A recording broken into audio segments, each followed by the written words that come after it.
भगवान बुद्ध के पास दो साधक गए। एक पढ़ा लिखा थोड़ा जानकार, जैसे अभी बता रहा हूं, एक गांव का था, सीधा साधा आदमी। पहला आदमी ने कहा, भगवान मैं भिक्षु होना चाहता हूँ, ज्ञान को उपलब्ध होना चाहता, लेकिन आपकी जानकारी के लिए कह दूं कि ऐसा नहीं कि मैं एकदम कुछ जानता ही नहीं, ये देखो यही अहंकार है। ऐसा नहीं कि मुझे कुछ पता ही नहीं है, ये मत समझना कि मुझे ABCD से शुरू करनी पड़ेगी।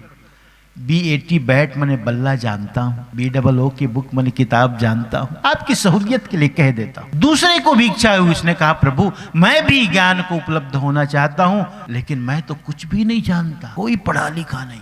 फिर पहले वाले ने पूछा, भगवान ये बताओ मैं कितने दिनों में ज्ञान को प्राप्त हो जाऊंगा, उपलब्ध हो जाऊंगा। भगवान बुद्ध थोड़े सोचे, विचार किए, चुप रहे। 1 साल तो लग जाएगा। कितना बताया? 1 साल। जो दूसरा आया था गांव का, अनपढ़, भोला भाला, सीधा साधा, उसने कहा, भगवान और मुझे? भगवान बुद्ध फिर थोड़ा सा चुप रहे, फिर बोले, हाँ तुम्हें कोई 6 महीने। तो पहले वाले ने पलट के देखा पीछे वाले को, उसके बाद भगवान की तरफ देख के कहा, भगवान इसका क्या मतलब? जबकि दूसरा कह रहा है कि मैं तो कुछ पढ़ा लिखा नहीं, जानता ही नहीं। काला अक्षर कहते ना, वो भैंस बराबर, मैं तो कुछ भी नहीं जानता। ये कहता है मैं कुछ नहीं जानता, और मैं तो थोड़ा बहुत जानता हूं, आपको मैंने बताया, और थोड़ा बहुत जानता हूं। मुझे ज्ञान को प्राप्त होने में 6 महीने, साल भर, 12 महीने, और इसे 6 महीने। उसने कहा, हां यह कैसे? भगवान बुद्ध ने बताया कि देखो, जो तुमने ज्ञान के नाम पे कूड़ा करकट इकट्ठा कर रखा है, उल्टा सीधा जैसा तैसा, उसको पोंछने में, मिटाने में मुझे 6 महीने लगे। और ये जो कुछ जानता ही नहीं, एकदम साफ ब्लैक बोर्ड। कैसे प्रमोद? पढ़ने जाते थे तो कभी गुरुजी को खुश करने के लिए नहीं करते थे?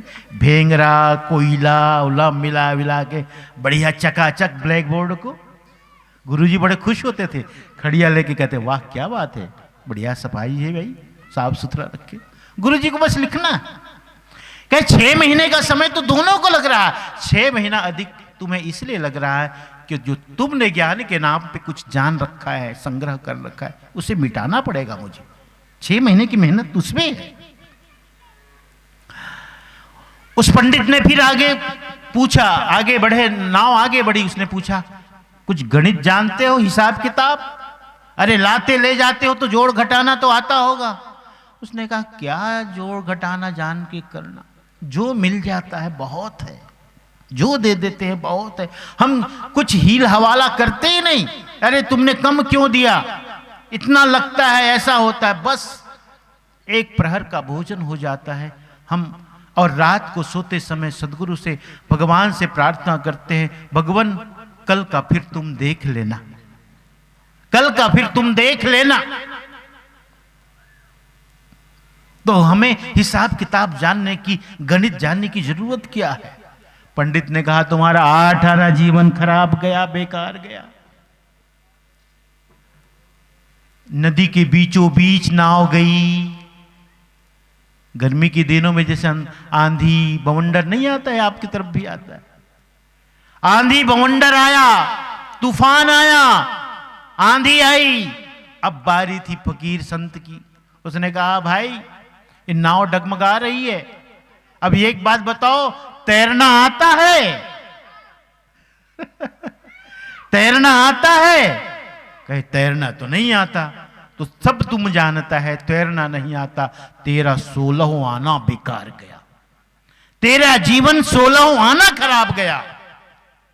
तैरना का मतलब है जो मौत से बचा सके। साहिब इसलिए कहते हैं, धन तो सोई धन है संतों, छूटी जाई सो माया रे, छूटी जाई सो माया। मौत कसौटी है भाई, कसौटी है। वही कसौटी है कि तुम क्या ले जा सकते हो और क्या नहीं ले जा सकते। मौत कहती है, आया था तो कैसे आया था, बोलो? अरे आया था इस जगत में तो एक कपड़ा भी तो नहीं था, ये तो बाद में तुम पहने। और एक और विडंबना देखो, माएं जानती हैं जब हम जन्म लेते हैं तो हमारी मुट्ठियां बंधी होती है, हैं? हम लोग कभी बच्चे को गोद में लेके कहते बेटा क्या है तुम्हारे हाथ में, तो बार बार ऐसे पकड़ता है, मुट्ठी बांधता है, कुछ लेके नहीं आया, मुट्ठी बंधी हुई, सब कुछ कमाया, मुट्ठी खुली हुई। जीवन की सच्चाई को समझो। तैरने का मतलब है जो मृत्यु में काम आ जाए, वही विद्या है, वही ज्ञान है। अहंकार तो तुम्हें डुबाता है। साहब कहते हैं डूबन को अभिमान, जिसको डूबना है अभिमान कर ले। इसलिए साहब कहते हैं पापा तजे, अहंकार का त्याग करो भाई, जीवन हर पल बदल रहा है। आजकल एक बीमारी नहीं है ये हार्ट अटैक। कल दो मित्र साथ साथ चलते थे, साइकिल से चलते थे, कहीं से राजनांदगांव से कहीं मिल में कमा के आ रहे थे, दोनों बातचीत कर रहे थे, बड़े दिनों बाद मिले थे। पहले मित्र ने कहा अरे भाई अब तुम्हारे बच्चे बड़े हो गए होंगे, तो दूसरे ने कहा हाँ सही कहते हो, बड़ी बिटिया है जी, बेटा छोटा है, अब तो बेटी शादी योग्य हो गई है, देखो ना कोई रिश्ता विश्ता योग्य हो गई है। बातचीत हो रही है दोनों में। एक तेज गति से गाड़ी आई, एक मोटर आई, वहीं पे राम नाम सत्य। दूसरा वाला जो सुन रहा था, जिसे कहा गया था तक बेटी के लिए रिश्ता लाना, उसे समझ में नहीं आ रही कि क्या हुआ, अभी तो हम बात करते थे, साथ चल रहे थे, बड़े दिनों बाद मिले थे, ये क्या हो गया। यही जीवन की सच्चाई है। अगला पल क्या आने वाला है कोई पता नहीं। सदगुरु धर्मदास साहब का बड़ा सुंदर पद है, सुकृत कर ले नाम सुमर ले, को जाने कल की, खबर नहीं या जग में पल की। ये पल की खबर नहीं है भैया कि कल अगला पल क्या होगा। मौत लेकर आता है कि जीवन लेकर आता है कोई नहीं कह सकता। अहंकार किस लिए करना। दूसरी बात साहब कहते गुरु की सेवा करो, गुरु की पूजा करो। जीवन में गुरु सम हितैषी कोई भी नहीं। इस जगत में सच्चा हितैषी यदि कोई है तो गुरु है, गुरु जैसा कोई नहीं। ये जितने भी सगे संबंधी हम गिनाते हैं ना, सगा का मतलब अपना, लेकिन अपना कोई नहीं। सदगुरु ने तो स्पष्ट कह दिया। उन्होंने देखा, जगत को देखा। कहते हैं क्या कहते हैं, संत सगा और गुरु सगा, अंत सगा निज नाम।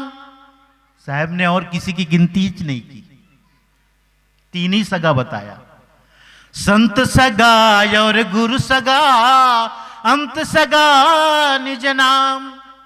कहें कबीर दास को तीन लोक विश्राम। तीन ही सगा साहब ने बताया। एक तो संत महात्मा जो बैठे यही सगा है, दूसरा गुरु है, तीसरा जो निज नाम है, जो निज नाम है, जो सत्य नाम है, जो हमारे गुरुजनों ने सदगुरु कबीर साहब ने, उसके बाद हमारे गुरुजन सदा एक मंत्र देते आए हैं आप सब हम सबको, सत्य नाम का मंत्र। सत्य नाम को सुमरि के तरि गए पतित अनेक, तही कारण नहीं छोड़िए सत्य नाम की टेक। अंत सगा निज नाम। एक अंत में जो सगा होता है वो निज नाम है। तीन ही तो सगा है, किसको कहते हो अपना सगा जगत में। इसे समझने की जरूरत है। इसलिए कहते हैं गुरु की सेवा करो। गुरु सबसे बड़ा हितैषी इस जगत में। सब मांगन हारा गुरु समदाता कोई नहीं। इस जगत में सब मांगने वाले, सब चाहने वाले, सबको चाहिए। मित्रता तभी तक है जब तक आप कुछ दे रहे हो। संबंधी और सगे तभी तक है कोई, सगा तभी तक है कोई जब तक आप कुछ दे रहे हो। देना बंद, सब बंद। लेकिन सदगुरु ऐसे हैं जो मांगते नहीं, वो तो मात्र देते हैं। अगर मांगा भी सदगुरु ने तो क्या मांगा, पहले दाता शिष्य भया जिन तन मन अर्पो शीश। वो धन नहीं मांगते, जमीन जायदाद नहीं मांगते। कहते तुम अपने अहंकार को मुझे चढ़ाओ, भेंट करो। तन मन अर्पो शीश, अपने अहंकार को चढ़ाओ। इसलिए तो हम कबीरपंथी लोग ये नारियल भेंट करते हैं। देखो अभी हमारे वर्मा जी आए तो नारियल भेंट की, इसका क्या मतलब? यही अहंकार, मैं, अस्मिता। हे सदगुरु, मेरा शीश आपके चरणों में समर्पित है। गुरु मांगता भी है तो आपके अहंकार को। कहीं कहीं नहीं लिखा रहता मैं कूड़े का भूखा हूं डस्टबिन में। सदगुरु कहते मैं तुम्हारे अहंकार का भूखा हूं।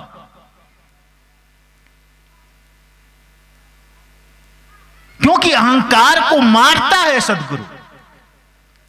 इसलिए मैं लोगों से कहते हूं कहां महाकाल में जाते हो? सदगुरु तो सबसे बड़ा महाकाल है। नचिकेता गया था मृत्यु के पास, मृत्यु के पास नहीं गया, गुरु के पास गया। क्योंकि गुरु और मृत्यु अलग अलग नहीं है।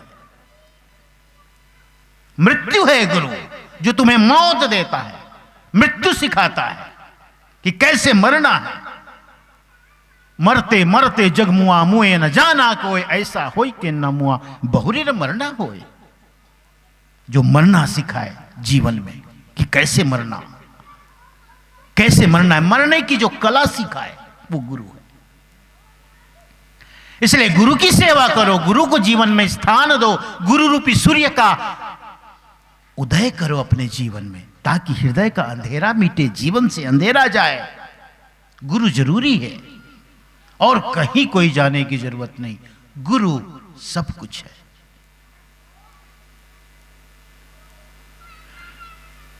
गुरु की जो महिमा है शास्त्र भी बखान करता है।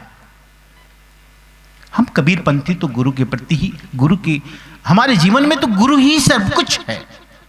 लेकिन हम गुरु को मानते हैं तो गुरु की महिमा बखान कर रहे हैं, ऐसा ही नहीं है। सारे शास्त्र को पढ़ो आप, गीता से लेकर जो है, हाँ देखो, महाभारत देखो, रामायण देखो, वेदों में देखो आप, उपनिषदों में देखो, सब ग्रंथों में देखो आप, गुरु की महिमा है, गुरु की महिमा। उपनिषद का ये वाक्य है, तत्विज्ञानार्थम स माने शिष्य को गुरु एव, गुरु के पास अभिगच्छेत जाना चाहिए, समित पाणी भक्ति की समिधा लेकर। कैसे गुरु के पास? श्रोत्रियम ब्रह्मनिष्ठम, वह जो गुरु है शास्त्रों का ज्ञाता हो, न सिर्फ शास्त्रों का ज्ञाता, ठीक है शास्त्रों का ज्ञाता हो, लेकिन उससे बड़ी बात श्रोत्रियम ब्रह्मनिष्ठम,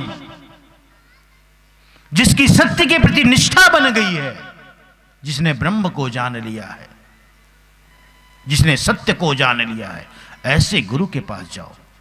गुरु की महिमा सर्वत्र है, गुरु से बड़ा कोई नहीं।